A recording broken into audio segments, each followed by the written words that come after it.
नमस्कार साथियों, मेरे चैनल पर स्वागत है आपका। और आज हम डिस्कस करने जा रहे हैं लाइब्रेरी कंसोर्शियम इन इंडिया। तो सबसे पहले जितने भी कंसोर्शियम हैं लाइब्रेरी इंडिया में, उसके बारे में बात करने जा रहे हैं। ये जितने भी कंसोर्शियम हैं ये बहुत इंपॉर्टेंट है। और पहला देखिए, इसमें है UGC infonet digital library consortium.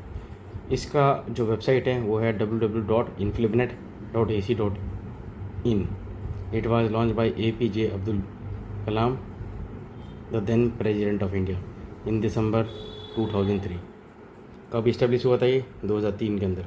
Implemented by, किसने इम्प्लीमेंट करा था? इन्फ्लिनेट सेंटर ने। और सपोर्टेड बाय UGC। उसके बाद दूसरा जो कंसोर्शियम है वो है INDEST-AICTE कंसोर्शियम। ठीक है, ईयर एस्टेब्लिशमेंट है इसका 2003, इम्प्लीमेंटेड बाय IIT दिल्ली। और ये सपोर्ट करा किसने? Ministry of human resource development. उसके बाद जो कंसोर्शियम है वो है national knowledge resource consortium NKRC। Year establishment है 2009 और इम्प्लीमेंटेड बाय निस्केयर। ठीक है, supported by council of scientific and industrial research. फिर है DAE। ईयर ऑफ एस्टेब्लिशमेंट है 2003, supported by department of atomic energy. RMED consortium है। इस वेबसाइट का जो नाम है वो है ERMED.jcc.in। ईयर ऑफ एस्टेब्लिशमेंट है 2008 और implemented by national medical library, supported by ministry of health and family welfare. फिर उसके बाद एक कंसोर्शियम DRDO ने भी बनाया है। यहाँ पर भी लाइब्रेरी साइंस की वैकेंसी आती है, आप देख सकते हैं। ईयर ऑफ एस्टेब्लिशमेंट है 2009, इम्प्लीमेंटेड बाय डेसिट of Delhi, supported by defence research development organisation, ministry of defence. फिर उसके बाद आता है जो कंसोर्शियम वो है DeLCON. Year of establishment 2009, implemented by NBRC, मानिसा डिपार्टमेंट ऑफ बायोटेक्नोलॉजी का ये supported bye.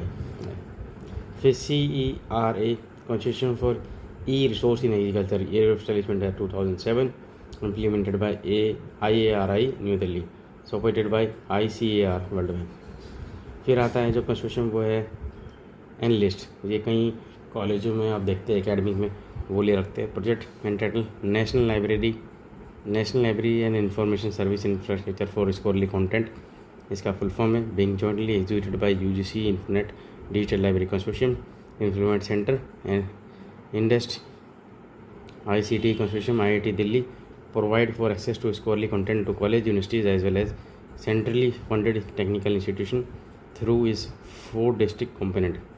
UGC infonet resource to technical institution IIT को प्रोवाइड करता है, ISC, IISER, NIT, ETC। दूसरा है जो इंडस्ट रिसोर्स प्रोवाइड करता है किसको? यूनिवर्सिटीज़ को। फिर resource to 12,000 government aided and non aided colleges. फिर national monitoring agency is that implement centre to manage access, monitor, promote and impart training to promote optimal uses of e-resources and for monitoring all activities involved in the process of providing effective and efficient access to e-resources to college। और इसका establishment था 2010, implemented by INFLIBNET and IIIT Delhi. ये support करा था ministry of human resource development under NMEICT।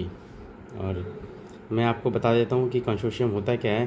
Consortium वो होता है जहाँ 3-4 लाइब्रेरी आपस में मिलकर अपने रिसोर्सेज बाई करती है, उसे कहते हैं कंसोर्शियम। और ये बहुत इंपॉर्टेंट ऑर्गेनाइजेशन बन जाते हैं। जैसे कि आपने एक टर्म यूज़ करी होगी आजकल, सुनी होगी, ONS, one nation one subscription.